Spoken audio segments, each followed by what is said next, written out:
1 марттан Рәсәйдә инвалидтарның реабилитацияның тәртибе үзгәрә. Нинди талаптар индерелә? Ошо хакта һөйләшәбез бүген. Һаумыгыз. Эфирда интервью, студияда Гөлсемә Эштанова. Программабыздың кунагы Таңсупан Биккужина, Салют Республика реабилитация үзәгенең матбугат бүлеге мөдире, психолог. Һаумыгыз, Таңсупан Фатовна. Шулай итеп, 1 марттан федераль законга үзгәрештәр индерелә. Нимә тураһында хәзер нисегрәк реабилитация тәртибе нисегрәк була? Ябай алып әйткәндә, 181 федераль закон, инвалидтарга ярдәм итү турында ул закон. Бюрократияны кәмәйтеп, инвалидтарга ярдәмды ябайлаштыра торган закон дип әйтсәк тә була. Нисегрәк ябайлаштырабыз, гомумән нисек аңларга? Инвалид медицина социаль экспертизага килгәндә, уга реабилитация төркеме билдәләнә. Шул төркемдә һәрбер инвалидка нинди реабилитация саралары каралган, барыһы ла алдан язылып куела хәзер. Элек улай түгел иде. Шул иң төп үзгәреш. Әлбиттә, 2026 ел гомумән алып әйткәндә, инвалидтар өчен онлайн сервистарды кулланып, кагызларды кәмәйтеп ябайлаштыра торган ел. Шуға күрә, әгәр дә кешенең баш калага килеп, яки эргәндә булган калага килеп, медико-социаль экспертиза үтәргә мөмкинлеге юк икән, ул ярактан торып, онлайн сервистар кулланып үтә ала. Һәм әлбиттә, был ябайлаштыра.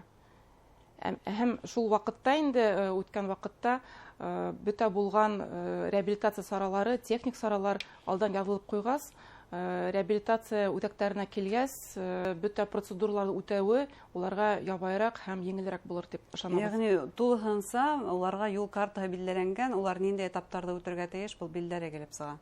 Әйе, тулыһынса юл картаһында язылып инде уларга ябайлаштырыла. Һәм документта аңлавымса, индивидуаль программа дигән төшенсәләр индерелгән. Ул нисек аңларга? Индивидуаль программа һәрбер кешегә адреслы ярдәм каралган. Шул индивидуаль реабилитация һәм абилитация программаһы дип атала. Бында инде кешенең һаулык мөмкинлеге сикләнгән төрләренә карап тор инде шулай. Әйе, һәрбер кешенең үзенең организм сифатына карап, уның һаулык сифатына карап, адреслы язылып куелган, нинди саралар каралган, нинди ярдәм кирәк, нинди табиптарга бара кирәк, барыгы алдан язылып килә. Димәк, бына шундай дүйм алганда шундай үзгәрештәр көтелә. Әгәр дә һезнең реабилитация үзәге мисалына килгәндә, нисегрәк башкарылыр 1 марттан алып? Безнең реабилитация үзәге бәләкәй балаларны Кабул итә? Кабул итә, әйе. 17 яшькә тикән балалар да бар. Бездә 3 төркем инвалидтар, улар хәрәкәт итү аппараты тоткарлыгы булган, телмәр үсешенең тоткарлыгы булгандар һәм психик рәвештән тоткарлыгы булган балаларны кабул итәбез. Без уларга социаль мөхит, социаль тирә-як, социаль педагогик һәм социаль психологик реабилитация үткәрәбез. Шулай ук бездә һөнәр хайларга ла ярдәм итәбез. 17 яшькә тигән балалар өчен әлбиттә бул да мөһим, чөнки улар тормышта үз урынын табарга тиеш. Әлбиттә, был бик мөһим, чөнки бына социаль тирә-як мөхит реабилитация дип әйткәндә, унда безнең бассейн керә һәм шулай ук автокласс. Бассейн, нишәп бассейн медицина реабилитация түгел дип һорай алаһыгыз. Безнең төп бурыс баланы бассейнда үдән тоту түгел, бассейнга тиклем юлды күрһәтү. Бассейнга керер алдыннан ул киемен алыштырып, душка барып, башын юып, тәнен юып, дөрес һавыйнау киемнәрен киеп, үз аллы инструкторга тиклем барып битергә тиеш. Без шуга өйрәтәбез. Чөнки безнең үзәктән сыккас, ул бала өйнең эргәһендәге булган бассейнга бер үзе йөри ала. Шулай ук бездә автокласс, ул да тирә-як мөхит реабилитациясына керә. Унда инде егетләр һәм малайлар бик яратып йөри. Унда без юл хәрәкәте кагыйдаларын өйрәтәбез. Шулай ук автомобильдең стимуляторы бар. Унда ла үзләре утырып, ысын юлда китеп барган һамак итеп, үзләрен хис итеп, малайлар бик илһамланып кайтып китәләр. Әлбиттә, уларга бик охшай. Бәләкәй кызларга инде тегем өйрәтәбез. Шулай ук бездә социаль көнкүреш реабилитация, безнең үзәктә 2 уқу фатирыбыз бар. Ул фатирдар заманса техниклаштырылган. Онда инде без балаларды нисек ашарга, бешерергә, һавыт-һаба юырга, техникаман кулланырга барыһын да шайтып өйрәтеп кайтарабыз. Медицина, психологик реабилитация ул психологтар. Әйткәндә бunda психологтар безнең балалар мәнгән түгел, уларның ата-әсәләренә лә ярдәм күрсәтәбез. Индивидуаль рәвештә консультациялар үткәрәбез, тренингтар үткәрәбез һәм социаль педагогик реабилитация инде ул логопедтар, дефектологтар. Бына һез үзегез психологта, ешрак кемгә психологик ярдәм кирәк була? Баланың ата-әсәһенәме, әллә ошо халык мөмкинлеге сикләнгән баланың үзенәме? Әлбиттә, баланың үзе менән безнең коллегалар эшләгән вакытта әсәләре олы психологтар килә бит әйтен. Олы кеше менән эшләй торган психологка килә. Иң күбе ата-әсәләргә психолог ярдәм кирәк. Чөнки улар көн һайын һаулыгы сикләнгән инвалид балалар менән 24 сәгать көн күрә. Бик авыр балалар була. Әлбиттә, әсәләр, ата-әсәйләр арыйлар. Уларның эмоциональ яктан хәл бөтә, бер сүз әйткәндә шулай. Әйе, улар эмоциональ яктан хәлдәре бөтә инде, ни эшләргә белмәйдәр, киләсәкте күз алдына килтерергә куркалар. Әлбиттә, уның барыһы менән эшләйбез. Тревожность, нервозность барыһы бар. Ниндидер конкрет мисалдар китерә алаһығыҙмы? Бына инде ел ярымдан ашу эшләй. Үҙәк килгән балалар араһында нинди үҙгәрештәр, үҫеш күҙәтелде? Ата-әсәләр менән дә эшләү тәжрибәһен артыҡлашағыҙ бәлки? Ата-әсәләр безгә тренингтарға йөрөйҙәр инде. Әгәр дә ярым стационарда булһалар, улар 14 көн йөрөйҙәр.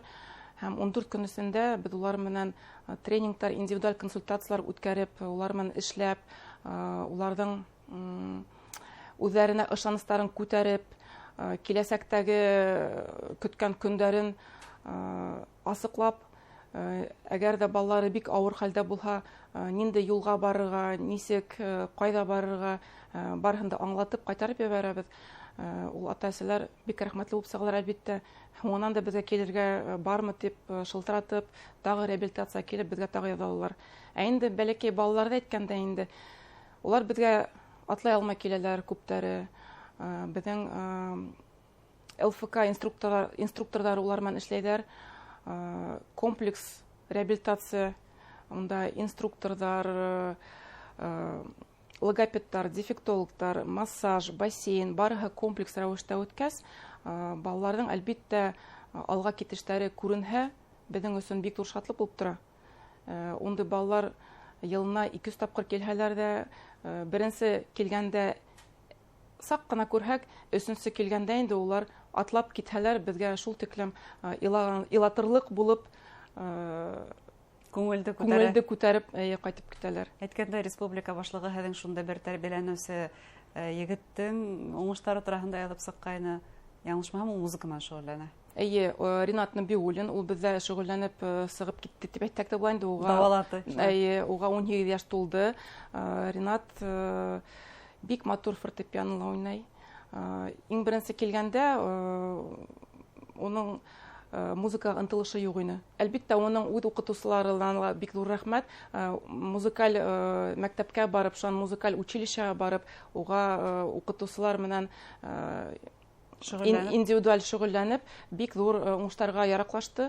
Һәм беҙгә 3-4 тапҡыр килгәндә инде фортепианола Титаниктың мелодияһын үҙе сразу алып, инде беҙгә нотаһыҙ уйнап күрһәткәс, шул тиклем ҙур шатлыҡ булды.